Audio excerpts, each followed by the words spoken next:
Would win. They're 11-0. They're headed for the state championship, and the guy that's directing the attack is downstairs with Tom Karen. Let's go down. Thanks, Frank. Jeff Gordon, the quarterback of the Marshwood Hawks. Jeff, I think you surprised everybody coming out and throwing there for the first touchdown. Well, we've been working on it the past couple of weeks, and it was there. Worked. Heck of a game on both teams. It had to be a lot of fun to be involved with a game like that. It was.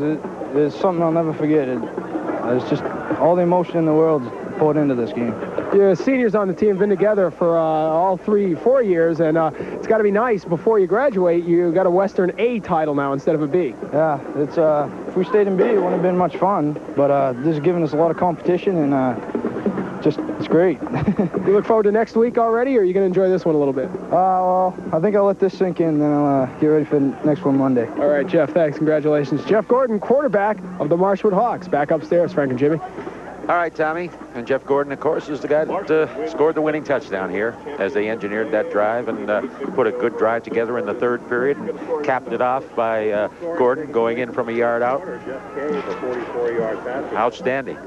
Schultz, though, of course, perhaps right, set up that with a great run. He had 113 yards in the afternoon. Steve Knight only 41 yards, but I think Steve Knight, he's the type of player, he's very unselfish that, you know, he say, hey, I don't need yards. I just want a W up on the scoreboard and in the record. And that's the type of player Steve Knight is. Chris Goulette on the afternoon completing just 2 passes all afternoon, one to Ray Magnet and one in that closing drive. Yeah, he to threw Tardif. Right. And perhaps that's the story. Give Marshwood's defense great credit. Not only the defensive secondary of Jason Cast and Jason Parent, but also the pass rush. Chad Sylvester, a lot of time in the backfield for Biddeford and forced Chris Goulette to hurry the football. Also, we're talking about defenses. Give those kids from Biddeford some credit too, because you've been in touch with this schoolboy football season. You've seen the scores that Marshwood has rolled up all through the course of the year, and they got 15 points out here, boy, and they were hard-earned points this afternoon, and they trailed for a whole lot of this football game. That was an outstanding effort by this fine Biddeford club, and Western Maine certainly will have a great representative as far as the state championship game is concerned next week. I think if either one of these two teams had won, Frank, they would have had a great representative. John St. Ange, what a great game for him this afternoon. 17 carries, 69 yards. You know, Biddeford coach Mike Landry said, if we can run the football, we can win this football game. Well, they ran the football, but they weren't able to pass the football. And speaking of Coach Mike Landry, I see that Tom Karen is down on the field with the head coach of Biddeford. Mike Landry, take it away, TC. Mike Landry with me, coach of Biddeford. Mike, an excellent game, no matter which side of the field you were on. Oh, super game. I mean, we've had 2 great games, 2 great programs. You know, what are you going to say? It's the best football in the state, and it was proven here today. Certainly, your kids showed that they weren't going to give up that 4th and 5 play where you had to go back to Goulette. That was a great play. Yeah. Matter of fact, Chris called that himself. We've been practicing that, doing that in practice, and actually, it's kind of a little gimmick play, and when we needed it, we did it, and it was, it kept that drive alive at that point. You happy with the team? I mean, obviously a great season, and you come down to the final drive. That's got to be what you want. I'm really proud of them. I'm really proud of them. They did a super job today. They really did, and you can't ask for anything more. And turnovers are a part of the game, and unfortunately, they didn't go in our favor today. Okay, Coach, thanks very much. You're welcome. Mike Landry, coach of the Biddeford Tigers, back upstairs.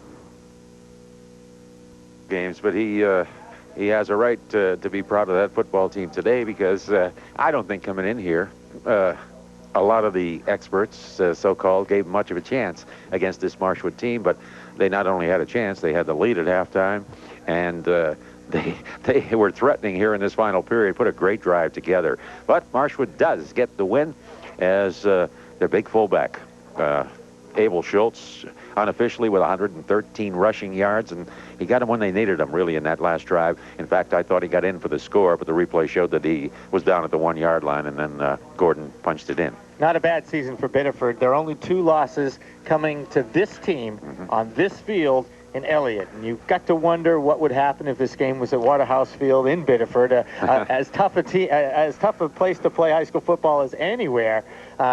So what a great effort for the Biddeford Tigers. So that'll do it as far as Western Maine is concerned. Now we got one more. We will bring you the ball game next Saturday. We don't have a final yet. I didn't see the final pop up. Skowhegan was leading 22 to 20. in the late going of that football game. But I'll tell you what, whoever does win that game, Coney or Skowhegan, it's not going to be a day at the beach when they get a hold of this Marshwood team. Now, they're going to be battered and bruised, that's for sure. They're going to know that they're in a football game. That'll be some kind of a matchup come. Of course, next Saturday, that game will be played at Bowdoin. And we're going to hang in here a couple of seconds because possibly we can get a final on that football game and see exactly what the matchup will be. But it'll be another good football game, and we'll get another look at some outstanding talent from this Marshwood team as Coach Landry walks off, is consoled. And hey, he's got a lot to be proud of, and he's got a great football program at Biddeford, and I think that's what is coming out of both these coaches is saying it, that it's just fun to see these two teams go at it. If they could play 10 times, they could probably get 5,000, 10,000 at each game. I mean, it would just be a league unto themselves, if you will, these two fine programs in the 80s. 5 state championships for Biddeford, 15 for Marshwood in history, 3 in the 80s for Biddeford, and I think that Marshwood's won 6 in the 80s. They've only lost 1 football game, or actually 5 football games in the 80s. I know Tom Caron. Now, the last we have is it's still 22-20. Skowhegan leading Coney 22-20, but of course, with the near tragedy and the unfortunate situations up there that held up the game, of course, that game would be still in progress. So we will say that that'll wrap it up for us. Our thanks to our director, Mac Beck. My personal thanks to you, Jimmy Young, and to Tom Caron, and to the crew that we put together here that does that outstanding job hanging out on the end of a camera on a cool fall afternoon. We'll do it once more time come next Saturday up at Bowdoin. So that'll do it. Final score for the final time here at Marshwood. The Marshwood Hawks 15 and Biddeford 8. So long from Marshwood. This has been live coverage from Elliott, Maine of today's Class A Western Maine Championship game, featuring the Marshwood Hawks.